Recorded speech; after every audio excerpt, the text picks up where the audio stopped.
Shankaracharya, right, who is one of the best teachers that we have ever seen, he understood Advaita. Now, why did he go all over the country to remove all the social evils? If he had to think in the same manner, That why do anything? why do anything because I am Brahman? Just think about it. Namaste. My name is Bidhan. 2012 is when I chanced upon Upanishads, and it had a profound impact on my life. Since then, I have dreamt to bring the key aspects of Upanishads in a manner which is simple, relatable, and implementable in our daily lives. So here we are with a set of videos to make spirituality simple.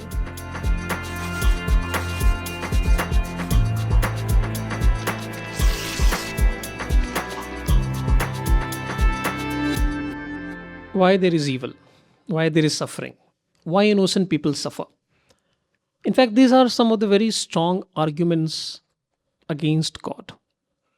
In fact, we are going to look into these directly today, that why evil is there. I think the main question would be, see, I understand the philosophy, but for me it is very personal, right? Like when I am suffering or when I am going through any issue or problem, at that time I'm not sitting and thinking existence, awareness. I'm not logically thinking of that. For me, my problem is mine, right? So that's what I'm talking about. Okay, good you reminded me on that. So when we are going to discuss today that why evil exists, even there is God. So first let's define God. Yeah. So for us, what is God? God is the very existence, the limitless existence in which everything appears, the good and the evil, and the very awareness because of which everything is known, including the good and the evil. Right. So for us right now, the God is the limitless existence and limitless awareness. It is not a entity which is in the cloud or separate from us, who is having a name and a form and attributes. So are we on this right now? Yes. So first let's define God. When you say why evil, what do you really mean by evil? Evil as in like any kind of suffering, any injustice, anything that should not happen. I think that's what I would say. Can I ask you something? Yeah. Why don't you ever ask that why good things happen, why there is happiness, why there is pleasure? Why only questioning evil? I mean, obviously, evil is something that hurts, right? Pain is something that hurts, whereas pleasure is something that feels good. So you always want to have things which are good, and you don't want to have any hurt, any pain. I mean, that's obvious. And I don't think there's anything wrong with wanting that. Of course, yes, you can have a lot of ice cream, but you should not put on weight. So That's not what I said. so, just trying to say, but that was a little bit of a detour because nobody asks why there is happiness. Everybody asks why there is pain. But fair point. We will restrict to your point why there is pain, why there is evil. We will not necessarily go to why there is goodness, why there is happiness. So once you said, I remember when you said that you defined pain, you said that this should not happen. You said something like this. Yes. Yeah. Which means in your mind, there is something that should happen. Yes.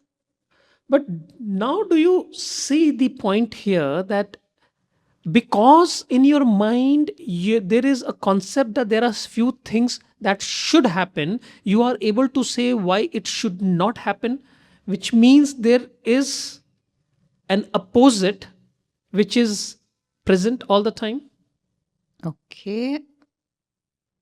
Kind of get what you're saying, but can you explain that a little better? See, Preeti, the point here is that for any experience to happen, the pair of opposites are required.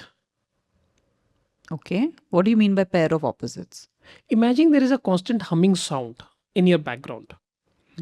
And till the time it does not stop and there is silence, will you realize that there was a humming sound? Has it ever happened to you that there is a sound which was humming, you didn't realize it, but as soon as it stopped, you realized it? Yes. Has it happened? Yeah, it has. Happened, right? Yeah. So do you see that you realize the hummingness of the sound only when you were able to contrast it with silence? Got it. Similarly, the silence was known because there was of a the humming humming. sound. which means both silence and sound are codependent on each other for it to be known, because if there is only silence, silence will never be known. Correct. If there is always a humming sound without a silence, the humming sound will not be known. Do you see that? Got it. That a pair of opposite is always required for any experience to be known or experience to happen. Right? I mean, look at life. You understand life because there is death. If there is no end to the life, then life, Right. you'll not know there is something called life. You know there is something called life because there is death. And you know there is something called death because there is Life. So everything, for any experience to happen, there has to be pairs of opposites or contradictions, Got it. right? So that will always be there. But then this again brings the same point, right? Like, does that mean that I need to go through, sadness or misery in order for me to be able to understand happiness? Like, I don't need to go through that level of atrocity for me to even understand the concept of peace, right? Okay. I am not saying that the happiness, the pain exists so that you realize happiness. I'm not making that statement here. This is our belief system, but I'm not making that statement. I'm making a very simple statement here. For any experience to happen, the pairs of opposites need to be there. Let's look at very simplistic thing. You cannot figure out what is hot till the time you don't experience what is cold or what is room temperature. Yes, I get that. Okay. You will not understand or you will not experience success till the time you don't experience failure. Right? You will not experience happiness till the time you don't experience sadness. So it's not a question of why happiness is there or why sadness is there. The point is, till the time you are in this duality, everything in pairs will coexist. Right. And this is what Swami Vivekananda beautifully said, that duality is not a framework to explain the world. It simply says why things, this simply is. This is how it is. Everything will exist in pairs in duality. I mean, when you say fire is hot, why do you even ask why it is hot? It is hot, simple. Yeah, we don't ask why is it hot. Correct. Fire is hot, fire is hot. Yeah. That's the property of the fire. Similarly, as soon as you are in duality, the opposites will always coexist, because in duality you have experience. And for any experience to happen, the pairs have to be there, because without the pairs, there cannot be an experience, and duality is existing on, and duality in the experience, because the experience appears in duality. So you're saying as long as there is good, then there will be evil. Yes, as long as there is life, there will be Death. If you want to stop the death, you have to stop the life. As long as there is a mountain, the cliff will be there, the valleys will be there. Right. Right? So the valley cannot exist independently without a mountain. I mean, that's how duality operates. As long as there is an understanding of light, darkness will be there. So darkness is known through light, life is known through death, valleys are known through mountain, evil is known through good.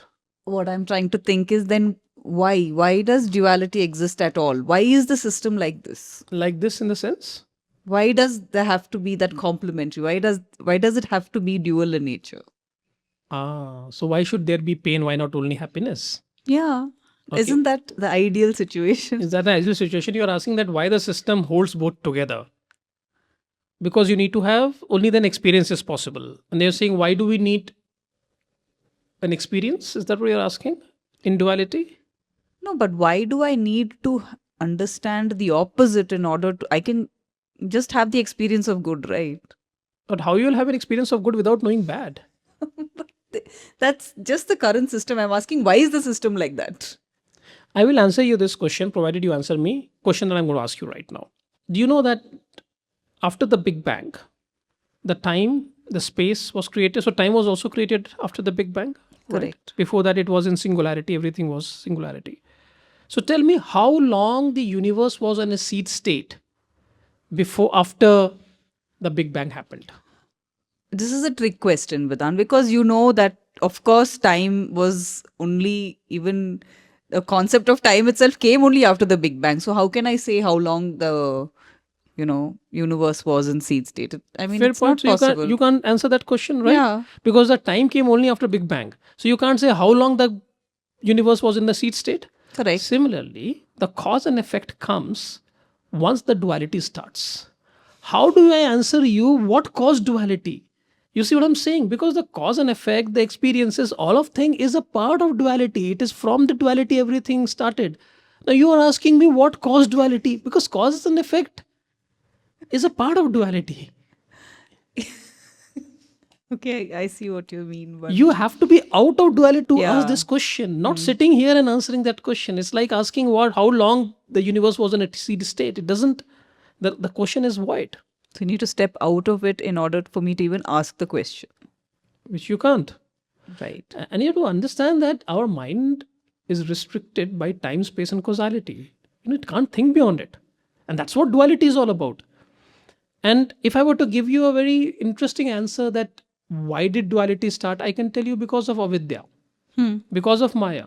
But what does maya and avidya means? It's a state of no information. It's the starting point. That's why it's called avidya, right? Right. Now you'll say, what is there in avidya? Arre? Then you are talking about knowledge of something didn't that cannot ask be that. known. Now, I'm saying that because this is possibility.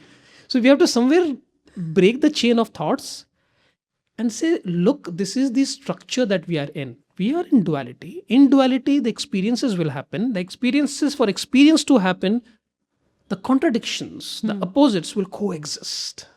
Right. So then the question is like, I mean, it sounds very depressing and sad, I know, but why? What do we need?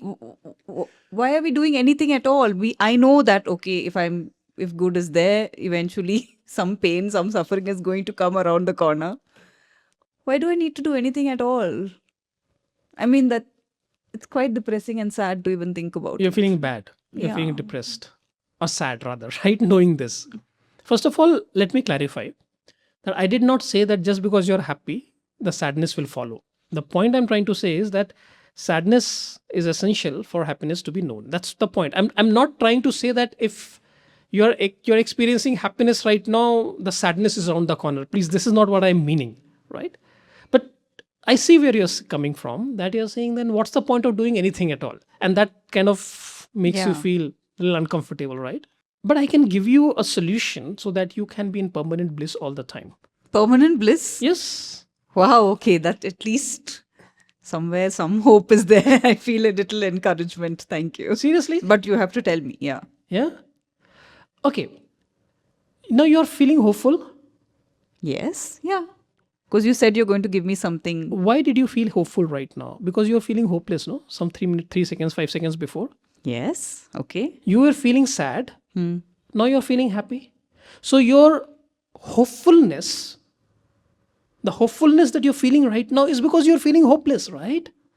Do you see what I'm trying to say? That you are feeling happy because you experienced certain amount of sadness some time ago. That's the point I'm trying to say, that this happiness that you're experiencing right now is on account of the sadness that you experienced some 10 seconds, 15 seconds ago. Hold. Wait, 1 minute, 1 minute. Did you just make that statement? Yes, I did just make that statement. to give this example? Exactly. This is not, you're not the first person who's asking me this question, so I know how it operates. So yes, I made that up, but are you able to see that you felt hopeful because you experienced hopelessness? But again, I don't know, Bidan. I'm coming back to the same point. I understand duality. I understand That you will not know why duality. yeah. This is it. Right. Yeah. I get that. I think I'm coming back to that starting point, which I just asked you. Why do we even need to do anything at all? I mean, I know that duality is a system. Duality is the way of life. Then Right. I know that it's going to come up eventually. So why do I need to, bother about alleviating that suffering or trying to mitigate the pain. Why do I need to do that? Okay. Let me ask you a point right now. That yes, you are, I am, everybody is in duality. So pain and happiness will coexist. Right? Suffering, happiness will coexist. You will have good and evil which will coexist. Now, given a choice, would you want to move towards happiness or suffering? Happiness, of course. Given a choice between clarity and confusion, which direction would you want to move? Clarity. Given a choice between expansion and contraction, what would you like in your life? Expansion, freedom. Yes, for sure. Has anybody told you that you should move toward expansion, clarity, happiness, or that's inbuilt in you? No, nobody has told me. I think that's very much inbuilt. And not just in me, I'm sure in all of us, right? Right? So, why don't you see this? That while there is always a duality, there is a inherent tendency, a force inside us that takes us towards clarity, that takes us towards freedom. And this is what Swami Vivekananda also says, that we are driven, the entire race is driven for clarity, it is driven for happiness, it is driven towards expansion. And that is also inbuilt in the system, if you see. So, as much as evil is inbuilt in the system, That desire to come out of it is also also built in the system. system. As much as the pain is built in the system, the suffering is built in the system, the desire to come beyond pain and suffering is also built in the system. Right. Are you able to see that? Yeah. So it's not a question of why should I do anything. No, you have to do it because there is a tendency, there is a force which is enabling you towards a journey which is beyond pleasure and pain, which is beyond confusion, which is beyond contraction. Do you see that? So just like just like what you also asked earlier, you mentioned this earlier, saying that Swami Vivekananda had mentioned, saying we don't question why is fire hot. Yeah. So I don't question why do I strive towards happiness? Why do I go towards expansion? And it's just part of the system. I think that's a beautiful way to look at it. Yeah, exactly. I mean, as much you accept the fact that pain and pleasure, good and evil exist, also accept the fact that we are all designed to go beyond this. It is flowing, the stream is flowing. Right. I mean, just think about it. Shankaracharya, right, who is one of the best teachers that we have ever seen, he understood Advaita. Now, why did he go all over the country to remove all the social evils? If he had to think in the same manner, That why do anything? why do anything because I am Brahman, right? Or even saying I am Brahman is wrong, but this is limitless awareness and consciousness. So why do anything at all? But no, he traveled throughout the country. He was engaging in karma because as much the pain is a part of the system, so much is that you're driven to go beyond pain. A desire to come out of it. Exactly. Wow. Okay. That's how it operates. So the question why I should do, you should do whatever you can to reduce suffering. You should do whatever you can to eradicate evil, irrespective of whatever is the outcome, because that is your innate tendency to do it. That is what you're supposed to do. Okay. So what you're trying to say is, in this very experience that we call as God, duality is just the way the system works. Yeah, till the time So you're if there is identified- life, yeah, there is death. If there is good, there is evil.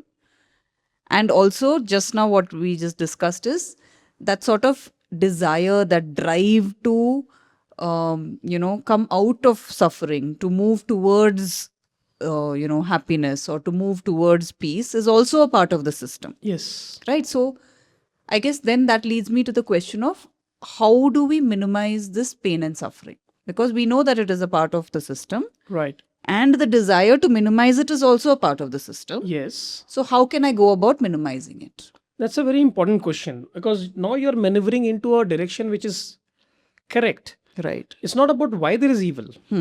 It is a part of the system. What do I do to reduce the evil? And when I'm saying evil, I'm not only talking about the evil outside. There is something inside Right. us as well that needs to be tamed, that needs to be worked upon. Tell me, do animal have pain? Animals? Yes, I'm sure they experience pain. Do they suffer? Pain, yes. Suffering, I think no. What's the difference between pain and suffering? I think pain is that physical pain, right? Like when you experience something, you get physically hurt or even emotionally, mentally hurt, whatever. But I think suffering is about dwelling on it or sort of thinking, why did this happen to me? Right. Sort of ruminating on it over and over again is when pain becomes suffering, I think. My understanding. No, of it. that's pretty correct, because when the pain gets stretched Right. beyond a point of time, it becomes suffering. So pain is both at a physical level and mental level. Right. If someone dies, you will experience pain at a mental level. Yes. If someone hits you, you will experience pain at a physical level. Now, what happens is that at animals, there is pain. Right. And the pain is required. Why? Because it helps in survival. It also kind of, you experience danger through pain. So it basically helps in survival and growth. Pain is very, very important. Even in human body also, if there is a pain, it kind of points to a problem in that area. Correct. Right? So pain is required for survival, pain is required for growth. Now, what happens is that specifically with us, with humans, there is something called a very strong identity that we create. And because of that identity, that pain slowly converts into suffering. Because if there's a pain, the question comes, why it's happening to me? Correct. Why did I do wrong? Or it is because of that person I am going through this. I better teach that person a lesson. Or maybe the entire universe is against me. Where is this God? What is he or she doing? So you see that for us, the pain slowly transcends into suffering because of the psychological stories that we attach to it. And that's very, very normal. That's how, because of the brain that we have the ability to do so, and therefore we are doing it. So that comes to the second level. So at humans, we have both pain and suffering. Right.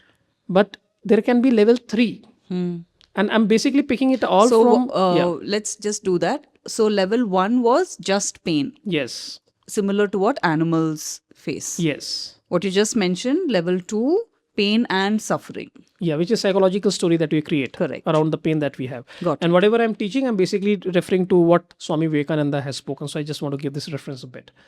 And the level 3 is where you transcend this ahankara, that ego, where the pain still exists, but there's no suffering. Because you have gone beyond the identity at the level of only body and mind. Right. So pain is still there in your awareness, but suffering is no longer there. Got it. So somewhere you're saying that ego, that sense of identity is what is causing the suffering. Yes. And because animals don't have that, they only experience pain. Yes. I think we should just all become animals with that. I mean, isn't it so easy? Like, there's awareness, but there's no ego. There's no sense of I. So There's only pain, no suffering. there's only pain, no suffering. So why don't we go back and live in my ears? When the child is small child, maybe 2 years, 3 years, the child will experience pain. Yes. It does not experience suffering, right? When the child starts growing up, becoming into an adult, he or she, they start experiencing suffering.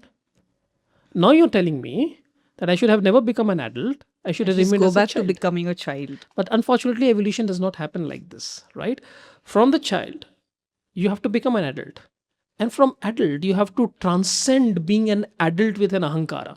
That is how the progression happens. The progression is not about going back and becoming animals or a child, right?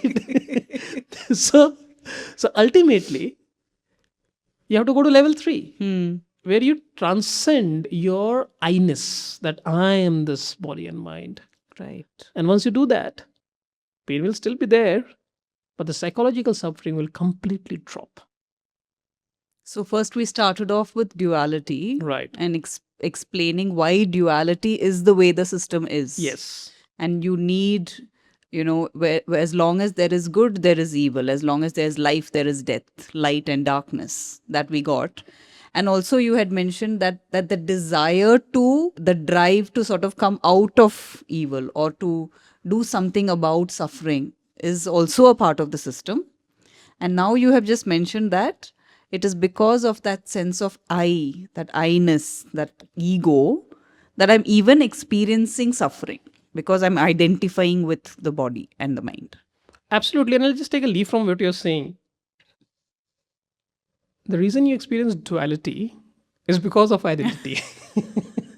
And until the time identity is there, identification at the level of body and mind, duality will be there.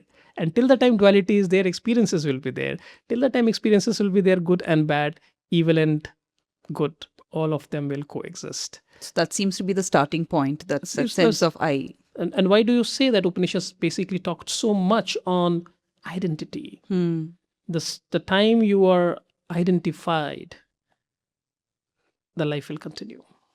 So I know, at least personally, I'm not that enlightened. I still live in, duality is still very much part of my reality. Yes. Because of that, what do I do? What are my next steps? I'm not that enlightened person. What can I, a regular, normal person, what can be the next steps that I can do? Okay, that's a very valid point. The first thing first, develop lot of patience. Why? We generally tend to have an expectation of a utopian world, a utopian life where there's only happiness, only pleasure, only niceties, right? That's what we see in Bollywood movies, right? That we only have that, correct? So let's understand very clearly that till the time I'm in this duality in this world, pleasure, pain, good, evil, everything will coexist outside and inside. And therefore, we need to have a lot of patience to deal with it.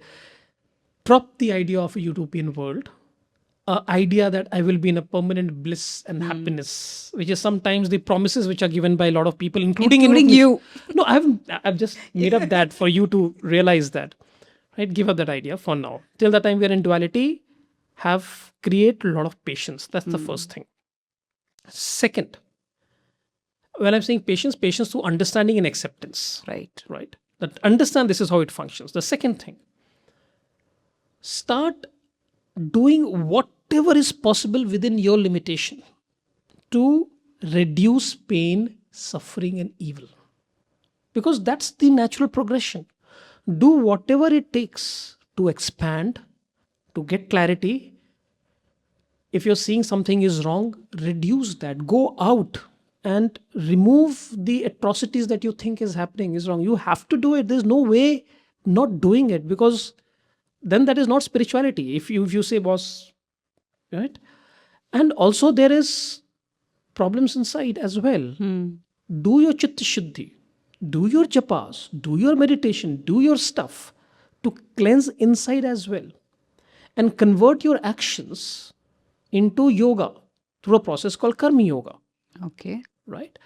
So, the foremost, have patience, give up the idea of a utopian world. 2, whatever is in your abilities, go out and do whatever it takes to reduce the evil, to reduce the suffering, and convert your actions into karma yoga, as if this is expression of existence. And third, while if you do first and second, the mind will become very, very stable for you to realize that you are the very existence in which everything is happening. You are the very awareness in which everything is known. And once that happens, there are no questions, there are no questioners. Wow. To our audience, this is what we do in our Tvamé workshops. The idea is to bring out the key concepts, the wisdom of Upanishads, in a manner we can understand and apply in our day-to-day life. It's not merely about knowing. It's all about being what we know. And if you want to experience that journey with us, please go ahead and fill your details, your name and number, which is there in the description below. So there is a Google Sheet, you can please fill that up. And I mean, it sounds like a journey, but it sounds like a great destination, I think. You will finally reach there. There's no question of not reaching there. We are flowing towards perfection. It will happen. There is no question of not happening. It's just so that sometimes we have grace to expedite this journey by understanding these concepts in greater detail rather than getting stuck at why me. Right. It's about the journey itself. So somewhere I think it's not about trying to escape the world or escape reality. It's about getting that clarity and understanding that the duality of nature. Right. Right. And I think just sort of accepting and being aware. Beautiful. Clarity. Yeah. And I think that is a great place to strive to be, I think. Yes, if your actions are born from clarity, that is what is required. The action is created not out of, I'm using this technical word called raga dvesha, but it is emerging out of clarity. And when your action emerges from clarity, it does not create karma. It finally allows you to move in the direction in the way one is supposed to. Flow. Just flow. And that will happen only through clarity. Clarity of understanding how the duality functions, what causes duality, how things are, and what can I do. It's not about what is punyam and papam. It's about the journey, understanding the journey very clearly. If you have enjoyed this conversation, I request you to like it, subscribe it, share it. Please put your comments. I read almost all the comments very, very carefully. It's nice to know from where and what you are thinking. Until we meet next, let there be grace.